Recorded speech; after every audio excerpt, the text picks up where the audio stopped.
Hola, mi nombre es Daniel Valencia y conmigo vamos a desarrollar el curso de psicología. En esta clase vamos a desarrollar los temas de la psicología como ciencia y los procesos cognitivos. La psicología es una ciencia que estudia los procesos psicológicos a través de sus manifestaciones en conductas observables. Es decir, los procesos psicológicos representan la realidad. Esta realidad se manifiesta a través de acciones observables que conocemos como conductas. Por ejemplo, estar alegre es un estado subjetivo interno que estaría reflejando quizá alguna situación agradable a la cual estamos enfrentando. Y esta alegría usualmente se puede manifestar en una sonrisa, en una risa, en una carcajada.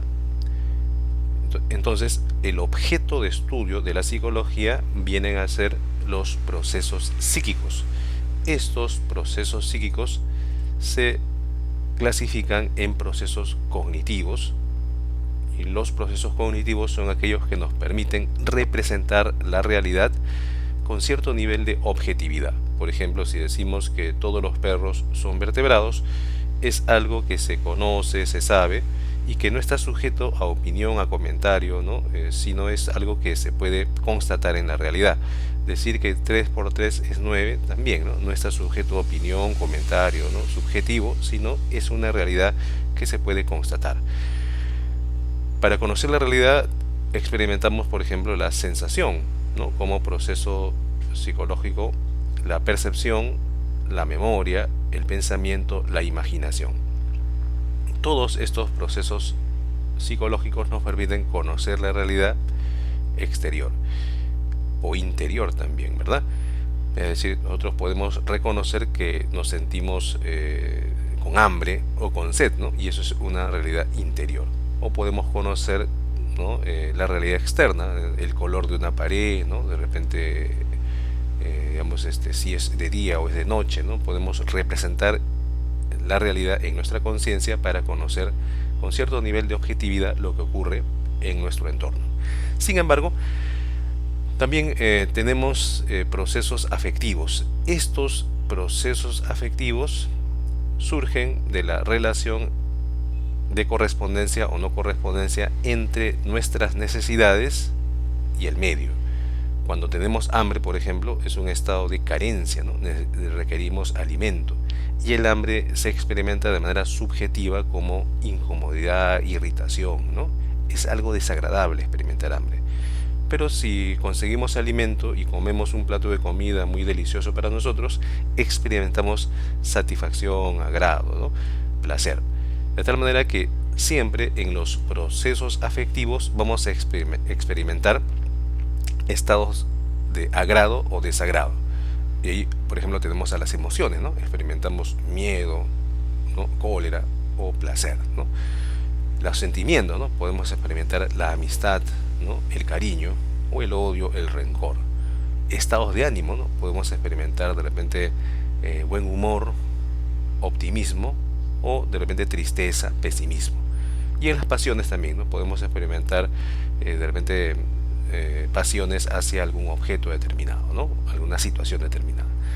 Bien, cuando se hace referencia a procesos conativos, se refiere entonces a procesos psicológicos que orientan nuestra actividad en función a motivos, metas, deseos. Por ejemplo, estudiar con el fin de postular e ingresar a la universidad es una meta que nos planteamos, ¿no? Ser profesionales, ¿no? Ser universitarios, ¿no? Alcanzar una vacante, rendir el examen con éxito.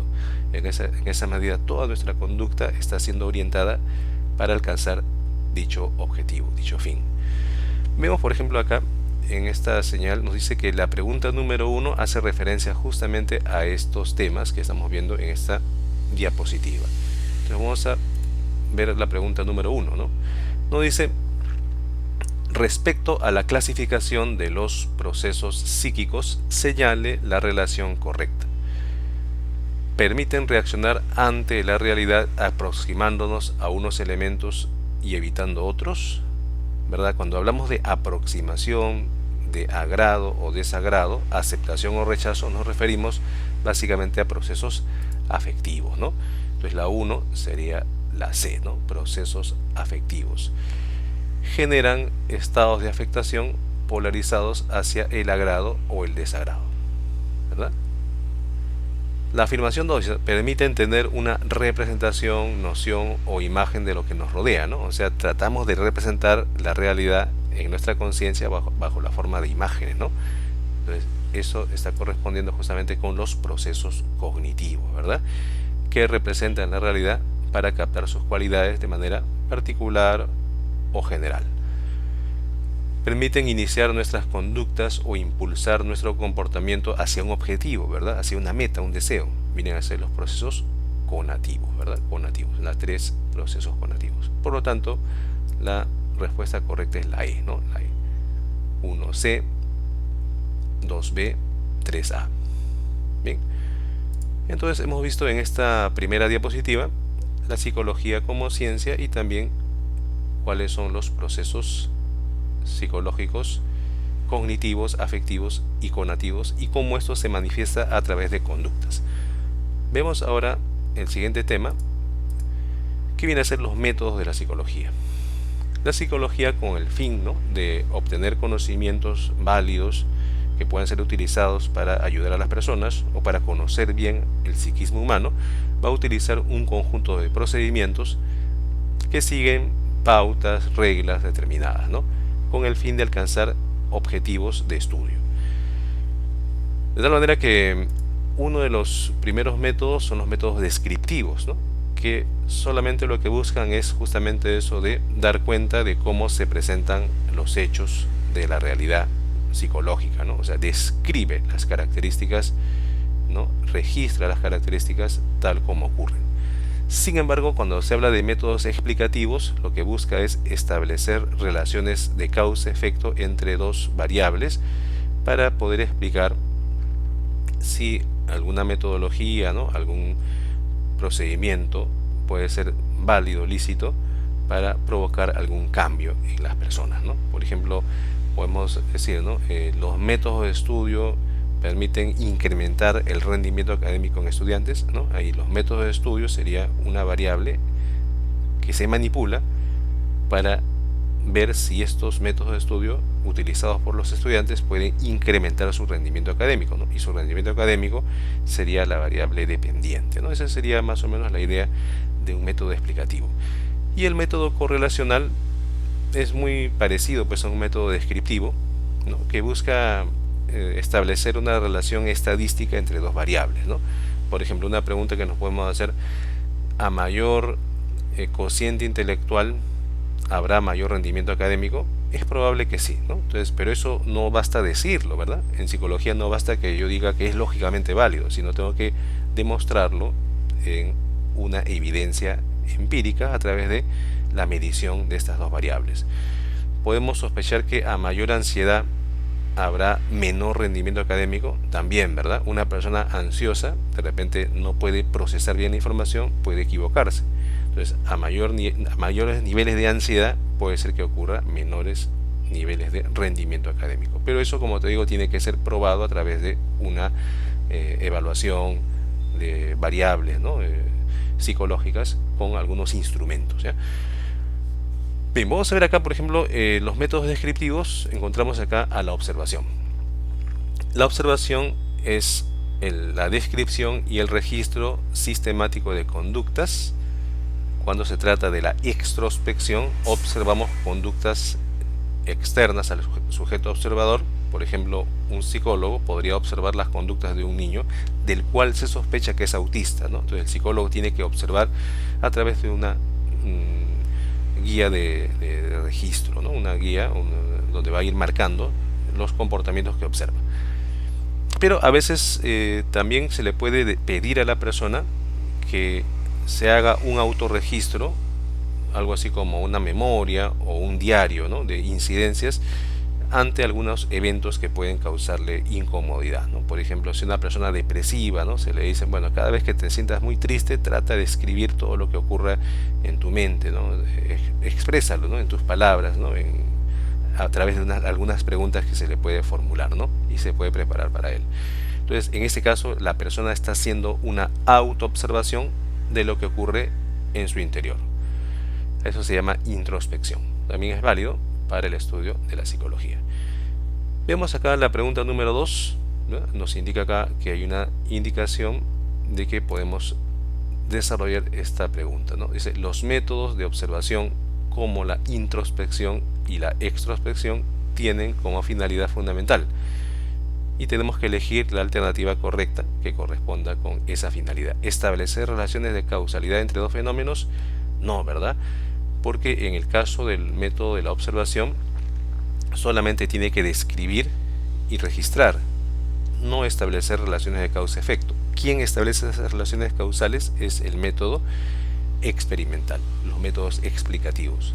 Los métodos descriptivos no cumplen con ese propósito, ¿eh? Entonces acá la B, ¿no? Explicar una conducta o su comportamiento a partir de su registro.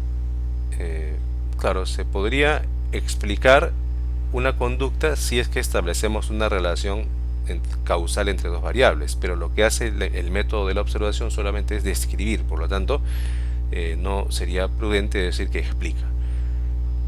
La C, ¿no? La descripción de la conducta objetiva o encubierta, ¿no? Eso sí es más ligado a la psicología como método de la observación, ¿verdad? Porque hay una conducta externa, objetiva de un sujeto, o quizá una conducta interna, encubierta, ¿no? Que puede estar expresando. Entonces la C sería lo más adecuado. La D dice, ¿no? Cuantificar un proceso psíquico a través de procedimientos estadísticos.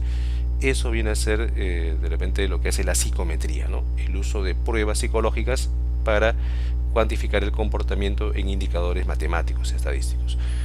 La E, ¿no? Obtener la anamnesis de la entrevista del sujeto observado. La anamnesis justamente es la historia clínica de una persona, cómo se ha desarrollado, y eso corresponde justamente con el método o la técnica llamada la entrevista, ¿no? La entrevista. Por lo tanto, lo que más nos aproxima es la C, ¿no? La C como criterio más propio de la observación como método. Bien, volvamos a nuestra diapositiva, seguimos el desarrollo. Acá, por ejemplo, también vemos que existe un método genético, ¿no? Este método genético ha sido motivo de preguntas en la uni en algunas ocasiones. El método genético hace referencia a la descripción y registro sistemático de los comportamientos a lo largo del ciclo vital. Entonces, si observamos a un recién nacido y a ese recién nacido observamos cuáles son los sonidos ¿no? que emitan a través de su comunicación con los adultos, y vamos registrando cuáles son los sonidos de petición, ¿no? de ayuda, ¿no? de hambre, de sed, y vamos configurando cómo se desarrolla el lenguaje, ¿no? en este recién nacido, o en varios recién nacidos, desde que tienen realmente algunos días de nacido hasta que tengan 3 años, por ejemplo, ¿no? Entonces, eso sería un ejemplo de un método longitudinal, ¿no? Estudiar en un periodo de tiempo cómo se desarrolla una función psicológica, ¿ya? El pensamiento, la memoria, puede ser, ¿no? La percepción. En estos métodos genéticos vamos a encontrar uno que es longitudinal, cuando estudiamos a una persona o un grupo de personas durante un solo periodo de tiempo. Por ejemplo, imaginemos que se nos ocurra estudiar la inteligencia de los pequeños desde los 3 años hasta que tengan 10 años. O sea, durante esos 7 años yo voy a estudiar la inteligencia de estos pequeños, evaluándolos quizá cada 6 meses o cada año, ¿no? De repente, ¿no? Entonces realizo evaluaciones anuales. Eso sería el método longitudinal. ¿Sí? Sin embargo, otra alternativa es el uso del método transversal, ¿no? Si yo voy a estudiar durante un periodo muy largo de tiempo, lo que puedo hacer es segmentar a esa población en edades, ¿no? Niños que tengan 3 años, niños que tengan 4 años, 5 años, 6 años, hasta que cumplan 10 años, y cada pequeño grupo le evalúo su inteligencia y me hago una idea de cómo se desarrolla la inteligencia en niños de 3 a 10 años. O sea, en un solo año estudié la inteligencia de niños de 3 a 10 años. ¿verdad? Pero usando grupos distintos, que sean muy parecidos, ¿no? De repente en cada grupo, ¿no? Niños de 3, de 4, de 5, de 6, ¿no? Hasta que sean 10 años, ¿no? Son pequeños grupos que yo estudio, entonces he realizado el método genético transversal, ¿verdad? Veamos acá, entonces, ya cuando se habla de métodos explicativos, se hace referencia a la relación causa-efecto, ¿no? Pero también vamos a encontrar el método llamado la psicometría. La psicometría viene a ser entonces un conjunto de técnicas que permitan la construcción de pruebas psicológicas o los llamados test bajo procedimientos estadísticos. Estos procedimientos estadísticos permiten que la evaluación que se realice tenga cierto nivel de estabilidad, de confiabilidad y de validez. Entonces acá, ¿no?, son características importantes de los test psicológicos: su confiabilidad, su estabilidad, su validez, su propósito para el cual han sido creados, y que toda medición siempre es indirecta, ¿no?, porque no se puede acceder directamente a la inteligencia, a la memoria de las personas, sino a través de comportamientos artificiales que las personas producen ante determinadas preguntas. Se evalúa dichas funciones, ¿no? Imaginemos que queremos evaluar la memoria, ¿no? Entonces la memoria, podemos crear un instrumento que es una figura que le mostramos a la persona, y la persona tiene que dibujar esa figura en un papel luego de haberlo observado, ¿no? Entonces ahí podríamos evaluar su memoria, ¿no? Pero para que esa prueba tenga valor científico, tiene que pasar por procedimientos estadísticos. Por ejemplo, un criterio sería tomar esa prueba a 5.000 personas y evaluar sus respuestas, ¿no?, en función pues a lo que sería normal, ¿no? Lo que sería normal, lo que sería adecuado de acuerdo a un criterio estadístico que se plantea. Entonces, por esa razón se dice que estas pruebas son confiables cuando los resultados son estables, o sea, no varían mucho, ¿no? Es como tener un termómetro que una persona que tiene, no sé, 38 de fiebre, de temperatura, le colocamos el termómetro, sale 38, le colocamos nuevamente, sale 38. O sea, hay pequeñas variaciones, pero no hay que en un momento sale 36, en otro sale 40, en otro sale 38, ¿no? No hay mucha variación. Igual ocurre con las pruebas psicológicas, hay un margen de variación mínimo. Cuando es confiable, hay mínima variación. Y la validez hace referencia a que si un test ha sido creado para evaluar, por ejemplo, inteligencia, debe evaluar inteligencia y no personalidad, y no evaluar memoria y no aprendizaje, sino debe evaluar inteligencia. Eso se llama la validez, ¿no? Cuando el test ha sido creado para que mida el propósito que se ha propuesto. Entonces, como toda prueba en general, ¿no?, toda prueba, todo instrumento de medición tiene márgenes de error, siempre su resultado es aproximado. No hay el 100% de certeza de que esa respuesta sea tal reflejo de la inteligencia, el pensamiento, la memoria de un sujeto, ¿no? Hay variables, ¿no? Pero esa aproximación es mínima, ¿no? Es mínima, no es de 20 puntos, sino de 3 puntos, 4 puntos, 5 puntos a lo mucho, ¿no?, de variación, ¿ya? Lo cual no altera en mucho los resultados, ¿no? Por ejemplo, el CI, ¿no? El CI, si una persona sale con 110 de CI y su variación es de más 4 o menos 4, entonces la variación no es mucha, ¿no? O sea, será 114 o 106, ¿no? Lo cual lo ubica dentro del promedio, ¿no?, de inteligencia. Sería inadecuado que una prueba de inteligencia en el CI tenga una variación de, no sé, de 20 puntos, ¿no?, más 20, menos 20. Entonces, eso ya no sería confiable, no sería válido, no sería adecuado, ¿no? Bien, vamos a ver entonces acá la pregunta número 4, que hace referencia justamente a esta psicometría, ¿no? Dice: dado los siguientes enunciados, señale cuáles son correctos respecto a los test psicológicos. Su construcción requiere la utilización de estadísticas o técnicas estadísticas para su validación. Sí, ¿no? Las pruebas psicológicas no son cualquier cuestionario, requieren, como te digo, aplicarse a una gran cantidad de personas para medir su confiabilidad, su validez, ¿no? Es correcto, ¿no?, esa parte. pueden ser usados para alimentar prejuicios que generan discriminación y marginación. En algunos casos, los resultados de las pruebas pueden utilizarse de manera sesgada, es decir, se evalúa una población de repente de un colegio estatal, ¿no? En, no sé, en un distrito de Lima, y con el fin de hacer quedar mal a toda la población, si todos los alumnos del Perú, todos los niños del Perú tienen ese problema de inteligencia, ¿no? O sea, se puede alimentar un prejuicio, ¿no? De que hay una disminución en la inteligencia de los niños del Perú, pero utilizando cejadamente los resultados de un colegio solamente de 50 niños, imagínate, ¿no? Entonces eso no es posible, ¿no? Hacer ese tipo de afirmaciones amplias habiendo tomado solamente una pequeña muestra de sujetos, ¿no? Entonces ahí sí se podría utilizar con fines de alimentar prejuicios, ¿no? O discriminación, como se plantea en la afirmación 2, ¿no?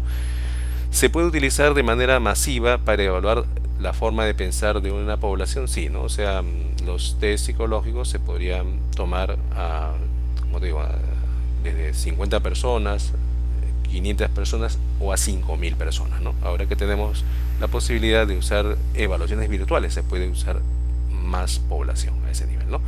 Entonces las tres serían correctas, ¿no? Bien, la clave sería justamente la D, ¿no? La clave la D. Muy bien, vamos a volver a nuestra diapositiva. Ahora vamos a ver lo que corresponde con los métodos explicativos. En este caso, el método explicativo por excelencia es justamente el método experimental, ¿no? Que busca establecer relaciones causales entre dos variables, ¿verdad? Relaciones causa-efecto entre dos variables, bajo determinadas condiciones controladas. O sea, un aspecto importante de todo experimento es el control del entorno en el cual se desarrolla estos experimentos para evitar que se alteren sus resultados por otras variables ajenas, ¿no? Eso viene a ser, ¿no? Importante. O sea, un experimento no se podría hacer, por ejemplo, en un aula de clase donde existe de repente situaciones que pueden alterar, ¿no? Los ánimos de los estudiantes, ¿no? Por ejemplo, estamos pasando por un proceso de pandemia, ¿no? Y de repente hacer un experimento en un aula, ¿no? De ese tipo podría generar complicaciones, ¿no? Problemas en los resultados, ¿no? O estamos haciendo un experimento y justamente está jugando la selección peruana de fútbol, ¿no? En un mundial, por ejemplo, ¿no? Eso podría alterar, ¿no? Los ánimos y los resultados, ¿no? Entonces tenemos que evitar ese tipo de situaciones que como variables ajenas podrían alterar el curso normal de los resultados. Bien. Vamos a ver entonces acá un ejemplo sería: las técnicas de relajación reducen la ansiedad en escolares, ¿no? Es una pregunta muy sencilla donde se hace referencia pues a una variable que son técnicas de relajación, que sería una variable independiente que va a ser controlada por el investigador, y que se busca que estas técnicas enseñadas a los niños, a los escolares, reduzcan su nivel de ansiedad frente a exámenes de repente, ¿no? Entonces se utiliza ahí como variable independiente a las técnicas de relajación y como variable dependiente justamente a la ansiedad. Lo que se busca es reducir la ansiedad, ¿verdad? Entonces vamos a ver acá que corresponde justamente con la pregunta 3, ¿no? La pregunta 3. La pregunta 3 nos dice: señale lo correcto acerca de los métodos de estudio que se utilizan en la ciencia psicológica.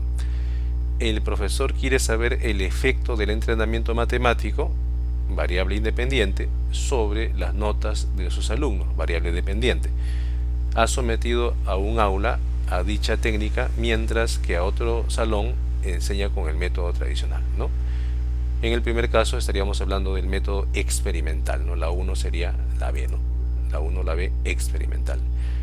La 2 dice: Eduardo ha realizado un estudio acerca del desarrollo del lenguaje. Estudió a su hermanito Javier desde que nació hasta que cumplió los 6 años, registrando todos sus progresos. Imaginemos que Eduardo sea un psicólogo, ¿no? Que está capacitado para hacer este registro, ¿no? Con algunos instrumentos, y en ese estudio que él realiza saca algunas conclusiones que pueden ser presentados en un congreso, ¿no? O en una revista científica. Entonces, ¿qué estaría haciendo uso? Estaría haciendo uso del método longitudinal, ¿no?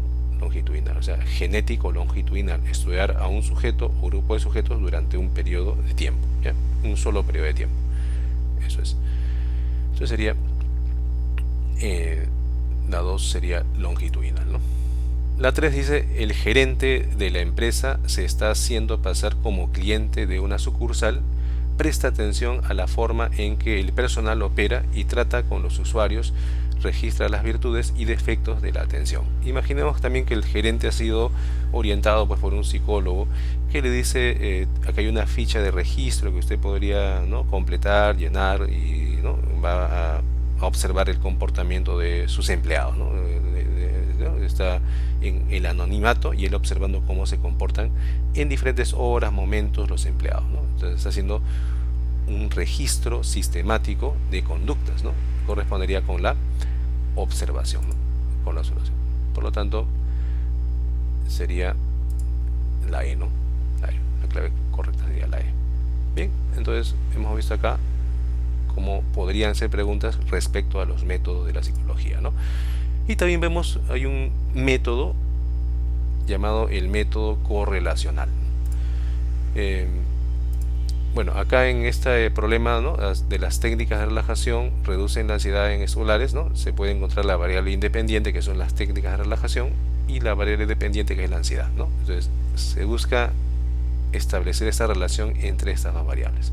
Bien, el método correlacional hace referencia entonces a una serie de procedimientos que buscan establecer una relación entre dos variables, ¿no?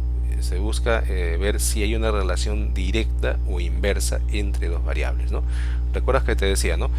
Si la ansiedad sube en los estudiantes, es probable que digamos, el rendimiento académico baje, ¿no? O sea, ahí sería una relación inversa, ¿no? A mayor ansiedad, menor rendimiento académico.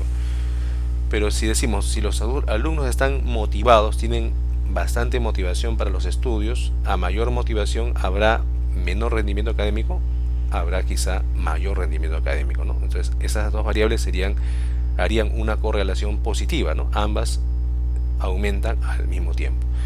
Entonces, acá, por ejemplo, nos pueden poner un caso, ¿no? Dice, los escolares con mayor cociente intelectual tendrán mayor rendimiento académico. Es probable que esa correlación sea positiva, ¿verdad? O sea, los más inteligentes, a medida que en la población hay alumnos más inteligentes o a mayor inteligencia, esos alumnos seguramente sacarán mejores notas en sus evaluaciones, ¿no? Tendrán mayor rendimiento académico. Eso vendría a ser el método correlacional, ¿no? Establecer relaciones entre dos variables, básicamente, ¿sí? Bien, nos corresponde ahora estudiar los procesos psíquicos cognitivos, que son aquellos que nos permiten conocer la realidad con cierto nivel de objetividad, decíamos, ¿no? Dentro de esos procesos psíquicos cognitivos encontramos a la sensación. La sensación va a ser aquel proceso que nos permite captar cualidades aisladas de los estímulos.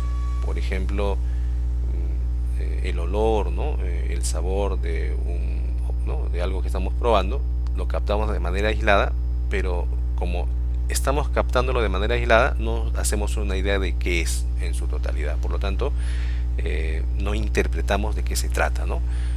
Generalmente a veces cuando sentimos un olor extraño y lo captamos de manera aislada y no sabemos de qué se trata, sería un ejemplo de sensación. Pero si es que nosotros hacemos un esfuerzo un poco mayor y decimos, parece que lo que está oliendo es a cable quemado, ¿no? Porque, no sé, parece que hay un cortocircuito. En ese caso lo que estamos haciendo es organizar esa información sensorial, interpretándola y asignándole un significado. Puede ser que nos equivoquemos, puede ser que no sea cable quemado, pero la idea es que le demos ese significado, estamos ya haciendo lo que conocemos como una percepción. Organizamos la información sensorial y formamos el precepto. Entonces vamos a ver acá que la sensación es innata, ya del nacimiento o antes del nacimiento ya tenemos sensaciones. Sin embargo, la percepción requiere ser adquirida, requiere ser aprendida. Es decir, yo no puedo percibir y diferenciar, ¿no?, lo que es el café si no he probado el café, si nunca he probado en mi vida café. Entonces, y es más, ¿no?, los catadores de café, ¿no?, ellos aprenden a detectar diferentes olores, sabores, texturas, ¿no?, colores, dicen, ¿no?, del café. Entonces ellos ya han adquirido más destrezas que nosotros, que somos consumidores de café sin ser catadores, ¿no? Entonces se puede perfeccionar nuestra percepción, ¿verdad? Podemos aprender aquello. También, en el caso de la sensación como tal, no permite interpretar la información eh, sensorial, simplemente llega al cerebro y puede ser de que desaparezca tan rápido como llegó. Sin embargo, cuando tenemos percepción, sí logramos interpretar la información y logramos asignarle un significado, ¿no? Eso que veo parece que es un gato que está caminando por ahí a lo lejos, decimos, ¿no? Y de repente, si es un gato, de repente no es un gato, de repente es un perro. Pero la idea es que ya hayamos interpretado, aún equivocándonos, ya estamos haciendo percepción, ¿no? Porque le damos un significado a las cosas que vemos, captamos, sentimos o olimos. Eh, la sensación, por lo tanto, no depende de la experiencia, ¿no?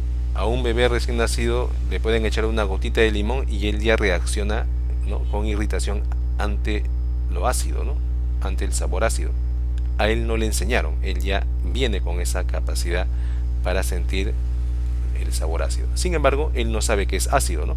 Ya cuando tenga de repente 1 año y medio, 2 años y medio, ya va a diferenciar lo ácido de lo dulce de repente, ¿no? Entonces, cuando ya perciba la diferencia entre lo ácido, lo dulce, lo amargo, ya es porque la experiencia le ha permitido a este pequeño adquirir esa capacidad para discriminar a nivel perceptual los sabores, ¿no? Entonces ya integra la información sensorial y puede discriminar y puede diferenciar. Veamos acá, por ejemplo, la pregunta número 5, que hace referencia justamente a estos temas de la sensación y la percepción, y luego también la pregunta 6. La 5 y la 6 lo vamos a ver porque hacen referencia a estos temas, ¿ya? Bien, la 5 dice, ¿no? Puedo entender que me encuentro en la playa porque siento la arena en mi piel, huelo la sal del mar, observo la marea y escucho el sonido de las olas. De la descripción anterior, captar la arena en la piel es un ejemplo de... Claro, vamos a suponer que la idea general de estar en la playa es la suma de diferentes elementos que están aislados, ¿no? Entonces, el hecho de captar la arena es uno de los elementos, sería una experiencia sensorial, ¿no? Pero decir que me encuentro en la playa, uniendo todas esas características, se supone que ya viene a ser una interpretación al integrar los elementos sensoriales. Por lo tanto, en el segundo momento sería una percepción, ¿verdad?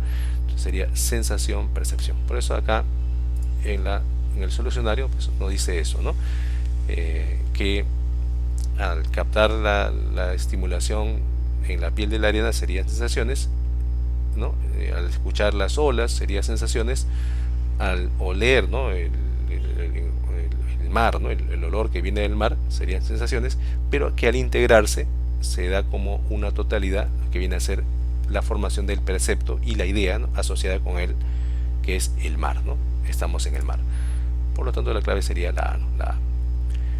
Bien, y veamos también la 6, que hace referencia a esta primera parte. Dice la 6, ¿no? Señale las expresiones correctas respecto a la percepción. La 1 dice, puede existir percepción en ausencia de estímulo. Para que exista percepción, decíamos, es la integración de información sensorial. Por lo tanto, no puede haber percepción si no existe estímulo. Sería incorrecto, ¿verdad? La 2, percibir es la base para la formación de sensaciones complejas. ¿Qué es primero, la sensación o la percepción? ¿Es primero la percepción y luego viene la sensación? No, ¿verdad? Primero es la sensación y luego viene la percepción. Por lo tanto, la 2 también sería incorrecto, ¿no? No es que primero percibimos y luego eso alimenta o estimula, ¿no?, la sensación. No es así, ¿no? Sino que son las sensaciones las que dan origen al integrarse a la percepción. La 3 dice, la capacidad de detectar el paso del tiempo es una sensación. Bueno, el paso del tiempo hace referencia a la integración de diferentes sensaciones viscerales, por ejemplo, tener hambre, tener sed, ¿no? visuales, auditivas, ¿no? Ver la luz, ¿no? Del día, de la noche, ¿no? Cómo cambia, ¿no? La luz. O de repente auditivas, ¿no? Los sonidos a veces, ¿no? De las aves, los autos. O sea, es la integración. El paso del tiempo es la integración de varios estímulos sensoriales, ¿no? Por lo tanto sería incorrecto, ¿no? La imagen mental no solo es visual, puede ser acústica, táctil, sino es correcto. Cada canal sensorial organiza imágenes mentales. Pueden ser ecoicas cuando se habla de sonidos, ápticas cuando se integra, ¿no? Sonido, perdón, texturas, movimientos, temperaturas, a nivel de los movimientos de las manos, por ejemplo, e icónicas cuando se hace referencia a imágenes, ¿no? Imágenes que podemos captar. Entonces, no solamente es visual, puede ser olfativa, gustativa, ¿no? En diferentes niveles, ¿no? Es correcto. Las experiencias acumuladas influyen sobre la percepción. Eso sí, ¿verdad?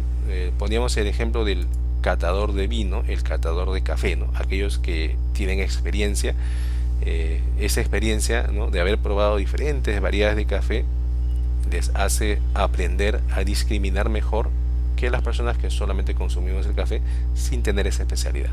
Entonces sería correcto, ¿no? Correcto. Entonces vamos a encontrar acá justamente que la clave es la A, ¿no? La 4 y la 5 son afirmaciones correctas. Bien, volvamos entonces a nuestra diapositiva. Habíamos quedado acá en lo que viene a ser la percepción, ¿no? Vamos a encontrar también lo siguiente, ¿no? Que nuestra sensación tiene modalidades, ¿no? Las modalidades llamadas exteroceptivas, que son aquellas que nos permiten comunicarnos o establecer un contacto con el medio exterior, ¿no? El medio exterior nos trae información visual, olfativa, táctil, gustativa, auditiva, ¿no? Esa información llega por nuestros sentidos y de ahí pasa al cerebro, ¿no? Pero hay modalidades especiales, ¿no? Una de ellas, por ejemplo, viene a ser la modalidad propioceptiva, que capta el movimiento corporal. Por ejemplo, la modalidad kinestésica, ¿no? Kinestésica, que capta justamente el movimiento de los músculos. Usted puede estar con los ojos vendados, pero sabe que su mano está hacia arriba o hacia abajo cuando usted hace un movimiento. O sea, está con los ojos vendados, pero sabe en qué lugar se encuentra su mano. Usted puede cargar un balde con agua y saber que pesa mucho por la tensión que ejerce en sus músculos, ¿no? Este pesa mucho, este pesa más, este pesa menos, ¿no? Esa captura, esa captación del peso por la tensión muscular hace referencia justamente a la modalidad kinestésica del movimiento de los músculos, ¿no? La tensión muscular. La modalidad propioceptiva llamada vestibular hace referencia al movimiento de rotación, aceleración de la cabeza, equilibrio también, ¿no? De la cabeza. Detrás del oído interno tenemos unos canales llamados canales semicirculares que captan el movimiento de la cabeza, ¿verdad? Eso explica por qué cuando uno se da vueltas, muchas vueltas y se pone de pie, esos sensores van a estar dando vueltas también y por eso nuestra cabeza no se estabiliza, nos mareamos, ¿no? Claro, una vez que se estabiliza ya recuperamos nuestro equilibrio. Y lo que viene a ser también las modalidades interoceptivas, que hacen referencia a las sensaciones viscerales, al estado interno de nuestros órganos, sentir hambre, sentir sed, ¿verdad? Que son evidencia de un estado de desequilibrio interior, ¿verdad? Entonces, sensaciones vestibulares puede ser el hambre, la sed, los cólicos, ¿no? O también puede ser la saciedad o el placer luego de haber comido algo, ¿verdad? Es una sensación visceral interna de nuestros órganos que se vinculan justamente con la homeostasis corporal, ¿no? Bien. La percepción tiene sus elementos, tiene un sujeto que es el que percibe, un objeto que es el objeto percibido, y de esa relación entre sujeto-objeto surge el percepto. O sea, el percepto viene a ser una representación mental del objeto percibido. Si no existe objeto, no puede haber percepto, ¿no? Sería un falso percepto, evidentemente, ¿no? Entonces, una persona puede escuchar voces y no hay nadie que hable en su entorno. Entonces, eso no sería un percepto, sería un falso percepto. Correspondería con una alucinación. Entonces, vamos a ver acá. La percepción tiene sus alteraciones. Una de ellas es la ilusión, que consiste en que nos equivocamos al percibir algo, ¿no? Es una percepción equivocada. El sujeto confunde un objeto por otro. Por ejemplo, a veces nos vamos al mercado a comprar de repente rocoto y de repente estamos agarrando no sé, un pimentón, por ejemplo, ¿no? Señora, deme este rocoto. No es rocoto, ese es pimentón y no lo diferenciamos, ¿no? O quizás llegamos a la casa, ah, mira, compré rocoto y es un pimentón. O al revés, ¿no? Te mandan comprar un pimentón y vienes con un rocoto. Porque se parecen, en algo se parecen, y si no tenemos mucha experiencia, podemos confundir. Esta ilusión puede ser una ilusión objetiva cuando el error es provocado por las cualidades del objeto. Por ejemplo, durante las noches a veces los gatos maullan y el maullido del gato parece mucho a, por ejemplo, el llanto de un bebé. Ese sería un ejemplo de ilusión objetiva, porque entre el llanto del bebé y el maullido del gato hay bastante parecido. Sin embargo, a veces uno se equivoca eh, por los estados internos que uno tenga, de miedo, por ejemplo, de motivación, ¿no? De necesidad. Eh, por ejemplo, tenerle mucho miedo a las arañas podría ser confundir cualquier objeto, ¿no? Como una mosca con una araña. Podemos confundir un cabello con una araña, ¿no? Entonces, el temor a los temblores podría ser confundir realmente el movimiento de las cortinas con un temblor, ¿no? Cuando en realidad es el viento que está moviendo las cortinas. Entonces, la ilusión subjetiva, el temor no es provocado porque el objeto provoque esa equivocación, sino es el sujeto que se equivoca por sus estados de miedo, ¿no? De necesidad, de angustia, de depresión, ¿no? Puede ser, ¿verdad? Bien, cuando se hace referencia a la alucinación, se hace referencia pues a una falsa percepción donde el sujeto cree sentir algo donde no existe nada, ¿no? Por ejemplo, ¿no? Una persona olvidó el celular en casa y cuando está en el carro siente que su celular ha vibrado en su mochila o en su bolsillo, ha vibrado y no está el celular, ¿no? Entonces ha sentido una vibración en su bolsillo cuando no había celular. Entonces sería una especie de alucinación, ¿no? Las personas cuando consumen drogas también pueden tener alucinaciones auditivas, visuales, ¿no? Querer ver manchas, querer ver puntos flotando, ¿no? Son alucinaciones, ¿ya? Y entonces las alucinaciones ocurre cuando no existe un objeto en el exterior y el sujeto cree ver o cree sentir algo, puede creer oler algo también, ¿no? Huele a quemado cuando en realidad nada está quemando y nadie siente ese olor, él solamente lo siente. Eso puede ser. Y la pregunta 7 justamente nos hace referencia a esta diferenciación, ¿no? Dice, relacione correctamente las siguientes proposiciones. Durante el sunset o atardecer en la playa, el sol parece más grande de lo normal. Entonces, a todas las personas que están en ese atardecer tienen esa impresión, ¿no? Quizá por la posición del sol con respecto al horizonte, ¿no? A la aparente cercanía, ¿no? Parece que el sol ha crecido en tamaño, ¿no? Entonces ahí vendría a ser justamente una ilusión objetiva, ¿no? La causa del error es provocada por la posición, ¿no? Del sol en el horizonte. La 2. En la clase, al leer algunas líneas de un libro, me equivoqué, leí salobre donde decía salubre, ¿no? Entonces acá, como la diferencia solamente es de una letra, acá el error ya no es provocado pues por un estado del sujeto, ¿no? Sino es provocado por la similitud que hay entre dos palabras. En ese caso se hablaría de otra vez una ilusión de tipo objetiva, ¿no? La causa del error es provocado por el objeto, ¿no? Que nos da esa sensación.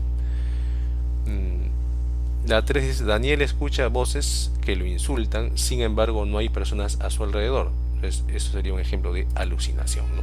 Escuchar voces donde no hay nadie que hable, ¿no? Alucinación.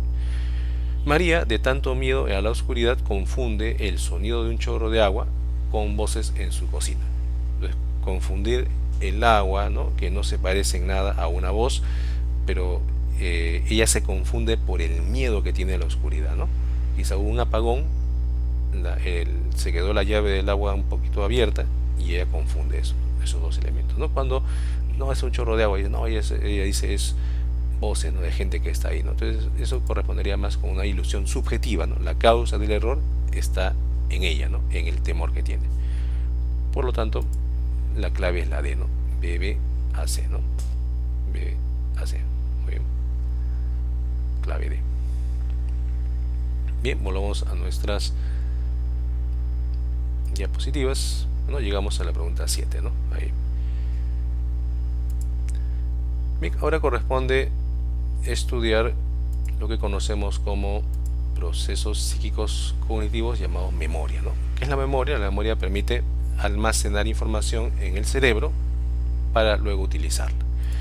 Entonces hay almacenes, ¿no? Un almacén sensorial que justamente registra la información en el cerebro durante fracciones de segundo. En todo momento nuestro almacén sensorial está funcionando de manera involuntaria. Todo lo que pase por nuestros sentidos llega al cerebro. Como dura tan poco, a veces no nos damos cuenta de esa información, ¿no? Entonces almacena la información tal como es, literalmente, ¿verdad? Sin embargo, cuando ya nosotros nos concentramos en algún estímulo determinado, ya se produce lo que viene a ser la codificación de ese sonido, de ese olor, y al codificarlo, al darle un nombre, darle un sentido, justamente se produce lo que viene a ser el almacén de corto plazo, cuya duración ya es de segundos, ¿no? 15, 20 segundos, hasta un minuto puede ser, ¿no? Esa información puede durar.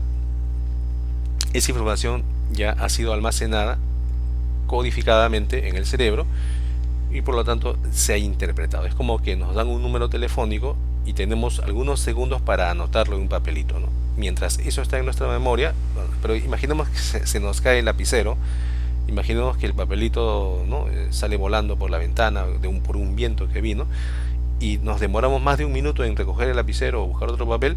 Quizás esa información que estaba en nuestra memoria se olvidó, porque el almacén de corto plazo, el olvido se produce a los 20, 30 segundos, va decayendo, ¿no? Decayendo. Entonces, ¿qué ha sido importante para pasar del almacén sensorial al almacén de corto plazo? Ha sido justamente que hayamos atendido la información y hayamos codificado esa información para que podamos retenerla.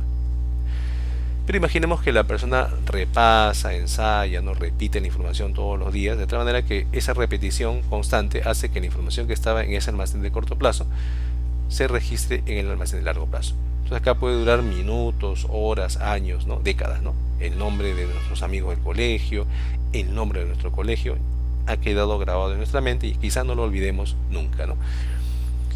El almacenamiento también es codificado, es interpretado, porque le asignamos significado, ¿no? Bien, este almacén de largo plazo tiene tipos.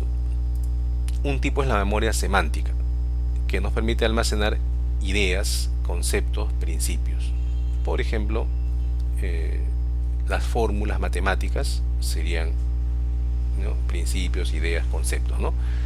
Las normas morales también, principios generales. No hables con extraños, digamos el teorema de Pitágoras, ¿no? Nombres, ¿no? De las capitales de los países. Esa información semántica. Esa información semántica no va a depender de un contexto, ¿verdad? Simplemente se almacena desvinculado de un tiempo, un lugar, un contexto, ¿no? Por ejemplo, a un niño le preguntan ¿qué es un triángulo? Y él responde, triángulo es una figura de 3 lados. No importa quién le enseñó, dónde le enseñó, cuántos años tenía cuando aprendió. Eso no importa, eso no agrega nada a la pregunta que se hace, ¿no? A la respuesta que tiene que dar es suficiente que diga tiene 3 lados, ¿no? O tiene 3 ángulos, ya, pues, suficiente. Sin embargo, cuando se habla de memoria episódica, sí es importante el tiempo y el lugar. Cuando le preguntamos ¿qué hiciste en tus vacaciones?, ¿no? Y él te narra, ¿no? En mis vacaciones fui a tal lugar, fui a visitar tal sitio, ¿no? Y te narra hechos que están ubicados en su mente en un tiempo, una fecha, un espacio, un lugar, ¿verdad? Son experiencias autobiográficas vividas en un contexto. Entonces, memoria episódica, narrar nuestro paseo de viaje de promoción, pues, ¿no? Narrar nuestro viaje de promoción. Entonces, eso es un día, fue una fecha, un año, ¿verdad? Un lugar determinado. Bien, pero la memoria procesal o también llamada procedimental hace referencia a hábitos motrices. Por ejemplo, el hábito motriz que tenemos para anudarnos los pasadores o hacer el nudo de la corbata o de repente también para ¿no? picar la cebolla, son movimientos automatizados, ¿no? Las personas, por ejemplo, algunas señoras son capaces de tejer aún sin ver la puntada, ¿no? Están conversando y siguen tejiendo. Esos movimientos que ellos realizan ya sería memoria procesal procedimental. Es un tipo de memoria de largo plazo. Y también otro tipo de memoria de largo plazo es la memoria emocional, que tiene que ver entonces con las respuestas emocionales, ¿no? Por ejemplo, alguna melodía desencadena en ti alegría o tristeza, algún olor desencadena en ti de repente nostalgia, de repente sí, ¿no? Las fobias, por ejemplo, hay personas que ante la oscuridad sienten miedo, ¿no? Y a veces no saben la causa, la razón del miedo, no pueden explicarlo, ¿no? Entonces, eso viene a ser la memoria emocional. Son reacciones determinadas ante estímulos, ¿no? Estímulos que experimentamos. Por ejemplo, a veces algunas personas al oler el minifan sienten cierta nostalgia porque les hace recordar sentimientos, ¿no? de las primeras clases en la escuela, en el colegio, ¿no? que siempre los cuadernos estaban bien forrados y olían a minifan. Vemos la pregunta 8 que hace referencia justamente a este tema, ¿no? Dice, respecto a la memoria, señale la alternativa incorrecta. Te preguntan lo incorrecto, ¿no? Diana ganó el concurso de conocimiento de capitales de Europa gracias a su memoria semántica, ¿no? Sí, ¿verdad? Porque ahí saber las capitales es asociar la idea con, ¿no? el país, ¿no? Eh, y eso entonces no requiere contexto, simplemente recordar el dato exacto, ¿no? Entonces, eso es correcto. La transferencia de la información de la memoria de corto plazo a la memoria de largo plazo se facilita con el ensayo y la repetición, sí, ¿no? Cuando uno repite la información varias veces se logra consolidar y lo que era memoria a corto plazo pasa a la memoria de largo plazo. La memoria procesal o llamada procedimental también permite recordar la ejecución de movimientos para manejar la bicicleta, sí, ¿verdad? Eso es cierto, ¿no? O sea, ya esos automatismos motrices, ¿no? Ya no estamos pensando en qué momento pedalear más o pedalear menos, eso ya es algo que se automatiza en nuestro comportamiento, ¿no? En nuestra conducta. Según George Miller, la capacidad de almacenamiento de la memoria de corto plazo es de 5 a 9 trozos de información. Sí, ¿no? George Miller planteó esto, que si nos dictasen 20 palabras, las personas normales pueden recordar desde 5, 6, 7 hasta 9 palabras, ¿no? Si le tomamos a 5.000 personas, no importa su nacionalidad, siempre vamos a encontrar ese principio, ¿no? De que recordamos 5, 6, 9 palabras, ¿no? Eso encontró George Miller en una investigación y se ha replicado muchas veces en muchos lugares y se ha llegado a esa misma idea, a esa misma conclusión. Por lo tanto es correcto.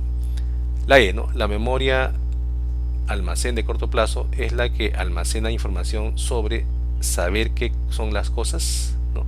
Saber qué son las cosas tiene que ver con la memoria semántica, ¿no? Definiciones, conceptos, por lo tanto no corresponde con el almacén de corto plazo, ¿no? En esa medida lo incorrecto, nos preguntan, sería la E, ¿no? La E. Bien, la E sería lo incorrecto. Seguimos entonces con nuestras definiciones. Acá hablamos del pensamiento ya como un proceso psicológico que nos permite representar la realidad de forma general a través de conceptos, juicios, razonamientos, ¿no? Entonces el pensamiento permite sintetizar esa realidad a través de categorías. Por ejemplo, decimos muebles, ¿no? Muebles, decimos frutas, ¿no? Entonces la realidad, que es muy diversa en frutas, las sintetizamos de forma genérica con una sola palabra, frutas, o con una sola palabra, muebles, ¿no? Hay muebles diversos, ¿no? Sillas, mesas, roperos, camas, ¿no? Y todo son muebles. Por lo tanto, esa es la función del pensamiento. El pensamiento entonces va a tener operaciones mentales. Una de ellas es el análisis, ¿no? Que consiste en separar, descomponer el todo en partes. ¿Ya? Si vemos un perro, decimos tiene 4 patas, tiene cola, tiene pelo en su cuerpo, tiene nariz, o sea, es de color marrón, podemos decir. O sea, podemos separar todas sus características, ¿no? Ese es el análisis. La síntesis es la operación contraria, es recomponer las partes previamente analizadas, ¿no? Cuando un médico analiza a un paciente, separa los síntomas y después de haber separado los síntomas del paciente, llega a un posible diagnóstico que sería la síntesis, ¿no? Es decir, de todos los síntomas que he analizado, yo sospecho que usted tiene anemia, ¿no? Ese puede ser su diagnóstico preliminar, ¿no? Que lo va a comprobar quizá con un examen de sangre, pero ese sería el análisis primero y luego sería la síntesis cuando hace ese diagnóstico preliminar. Después vamos a encontrar la comparación, que consiste en establecer semejanzas y diferencias, ¿no? ¿Qué se parece una silla con un sillón, ¿no? ¿Qué se diferencia la silla con el sillón? Esa sería una comparación, ¿no? ¿En qué se parece el perro con el gato? Sería otra comparación, semejanzas, diferencias. La generalización consiste en extraer las cualidades que sean comunes, diferenciándolas de las accesorias, ¿no? Por ejemplo, decir que este perro es marrón, que yo observo un perro, es una cualidad accesoria, porque ser marrón no es imprescindible. Un perro puede ser negro, puede ser blanco, ¿no? No necesariamente tiene que ser marrón. Por lo tanto, cuando generalizo, yo me quedo solamente con lo que es común a todos los miembros de esa clase llamada perros, ¿verdad? Ser mamífero, ser vertebrado, sí es generalizable a todos los perros, ¿no? Pero no me permite diferenciar a un perro de un lobo, a un perro de un león, ¿no? Entonces, porque decir que el perro es mamífero, el león también es mamífero. Por lo tanto, cuando yo quiero ya identificar en específico qué es un gato, qué es un león, qué es un perro, yo apelo a la abstracción, que consiste en extraer cuáles son las cualidades esenciales que definen a ese ser y lo diferencian de otros. Por ejemplo, decir que todo gato es un felino es muy general, pero decir que todo gato es felino y doméstico, ahí ya apelamos a lo esencial, ¿no? Porque el gato es el único animal felino y doméstico a la vez. Entonces, esas dos cualidades juntas definen la esencia del gato. Por lo tanto, hemos realizado una abstracción, ¿verdad? Veamos la pregunta número 10, que nos dice: un ingeniero metalúrgico está estudiando en el laboratorio la composición de un mineral. Para ello debe establecer los elementos constituyentes del mismo.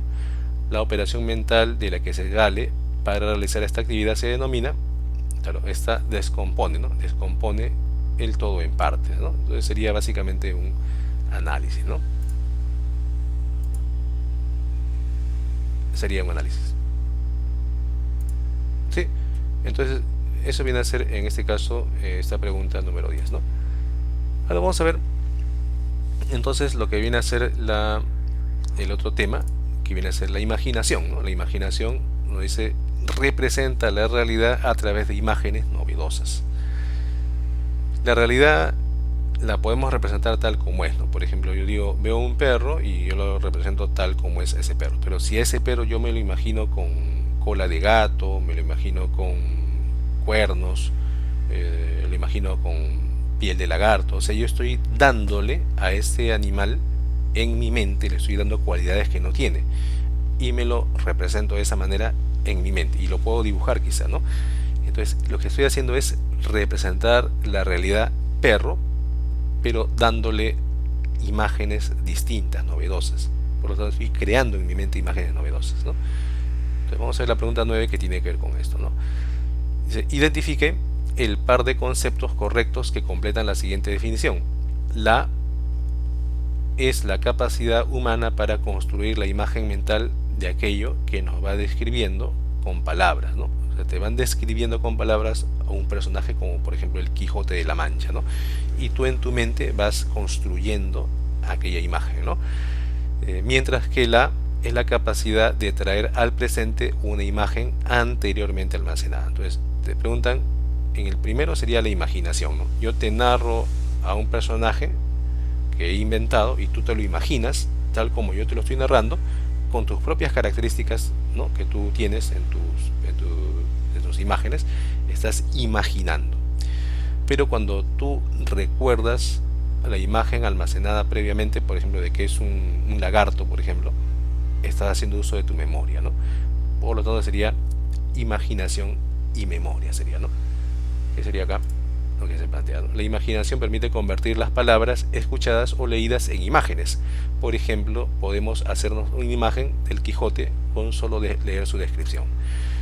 Sin embargo, la memoria permite recordar o evocar información previamente procesada y almacenada en la memoria. Por ejemplo, después de haber visto una película, recordamos las escenas y podemos contarle a un amigo o una amiga lo que vimos, ¿no? Entonces, por lo tanto, la clave sería la C, ¿no? Imaginación y memoria. Bien, con esto hemos culminado esta parte inicial de lo que viene a ser los procesos psicocognitivos. Estén atentos para la siguiente publicación del video explicativo y desarrollen sus prácticas, ¿no?, correspondientes.